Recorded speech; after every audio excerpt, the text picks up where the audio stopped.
back live here on the 4th floor of the Unicenter here at Carleton University for our 4th edition of Saturday Night Alive. It's a concert series that is being broadcast live right now on Cable 22. If you're watching at home, you can tune in on 93.1 CKCU FM and turn it up real loud, turn it up so loud that the cops will come. And right now, joining me up here at Carleton University is Lucky Ron Burke, who we just had the opportunity to see live. How you doing, Luck? Not too badly, thank you very much. Yourself? Just great. There has been a noticeable revival in the country music scene. I mean, I guess from an historical point of view, I might have started with Dwight Yoakam and Steve Earle and Randy Travis.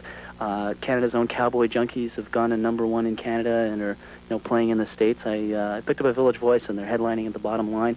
And Ottawa has been depicted by the rest of the country as sort of being the leading area of the revival of Stomping Tom Connors. You've probably been asked this question before. Do you feel that you are sort of part of this revival, or is it just, you just enjoy playing this music?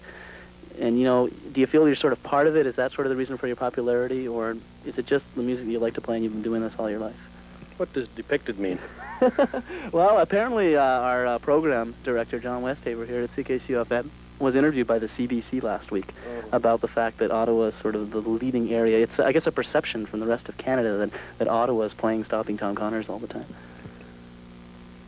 Yeah, I know I play a lot, but anyways, me and another guy that takes over my shows the odd time when I get married or something like that. Lucky Woody, he does it. And there's a few other acts around that are doing it. He's getting very popular again, like he was, in the 70s and stuff. And I don't really know what the heck it was. Somebody must have bought one record or something, a short time ago, and everybody must have heard it, And now all of a sudden everybody's got their records and they're pressing them again and everything. I think so, yeah. I feel a part of it, but that's about it, No farther than that. And what about yourself in terms of vinyl? I've been hearing rumors that Lucky Ron is going to be doing a live recording, and what have you got in your future plans?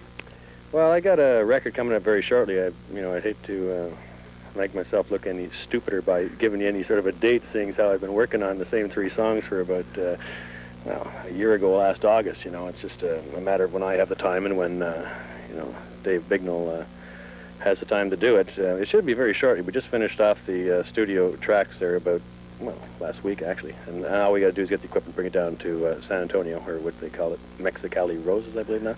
Personally, ladies and gentlemen, I like the name San Antonio Rose a lot better, and I think we should all get together and get that thing changed back there before it's too late.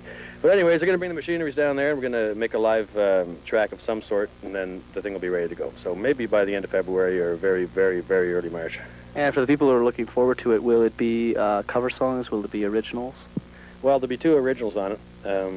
One that I wrote and one that my producer did, and then there'll be Mule Train, the 1949 Tennessee Ernie Ford colossal hit, and we haven't picked the 4th one yet. Whatever comes across sounding the best from the live recording we're going to do is, without as many people, yelling as we can and stuff, which should be kind of hard. We just have to get like a couple thousand miles of gaff tape and just gaff everybody's mouths up before we go in there or something like that.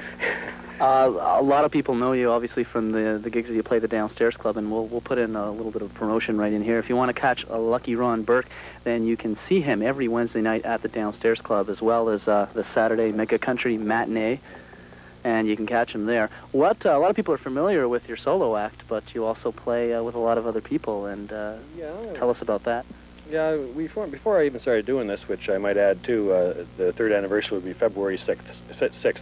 Now, I don't know what day that falls on, but whatever day it falls on, the day after, whether it's the Wednesday's the next one or the Saturday, we're going to have the big jubilee for that one, But before I was doing this solo thing, we had a band called the Black Donnellys, which is still working around town. Started off as a 4-piece country and bluegrass and like just old 40s and 50s stuff, and worked its way up to 9 pieces it is now, 2 fiddles, the big show.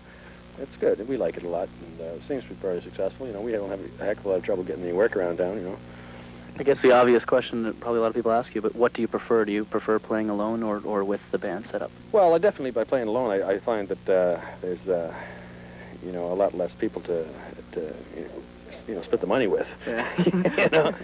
And you get to do the songs you want. Yeah, I get to do the songs I want. No, I can't really compare the 2 of them, They're 2 totally different things. I love playing with the Black Donnellys. It's, I like the Donnellys better. I like the Donnellys better. except for the other times when I like the other thing better. We've been told we've got to stretch this out. Oh, no problem. We can talk forever. When I worked at Masterloy Steel Products. Or do you want the Capital Meat story? They're both wonderful. No, those are... how long you got to stretch it out? Who knows? Who knows? We'll just keep talking forever. Obviously, what are some of your main influences and some of the bands or solo artists that you grew up on that you'd like to bring across in your music? Well, for the Lucky Run show, I guess the biggest influence there is Johnny Cash, because I can do the Johnny Cash stuff. It's fairly straightforward, easy. People like it. But with the Black Donnellys, I prefer stuff like the Lubin Brothers or Bob Wills and Texas Playboys, that sort of a thing. Any brother act out of the 40s or any sort of a Western swing thing. The whiny stuff, anything whiny at all. I like it all. You're so well known in town. How has your success been playing out of town? I don't play out of town at all. That's why the reason I don't play out of town is because I can play in town now. This is my 20th year doing this, and it's hard to break in a new room and new people, that aren't accustomed to it, especially a solo act. I mean, that's a little on the rough side. So I just like to stay around here because it's easy for me, and it's not like I don't like playing out of town, but Do you think that by putting out an EP that might help you to be able to get out of town, or would you rather actually prefer to basically get as big as you can in this city? I mean, it sort of sounds like you're really just interested in just going out and playing. You're not worried about whether you become a big star across Canada.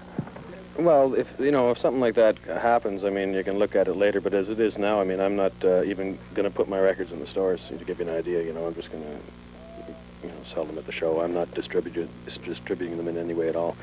I've got no future long-term plans for this at all, really. So what do you think of some of the modern country coming out? I'll start off. What did you think of the Johnny Cash tribute album? What did you think of the Woody Guthrie tribute album?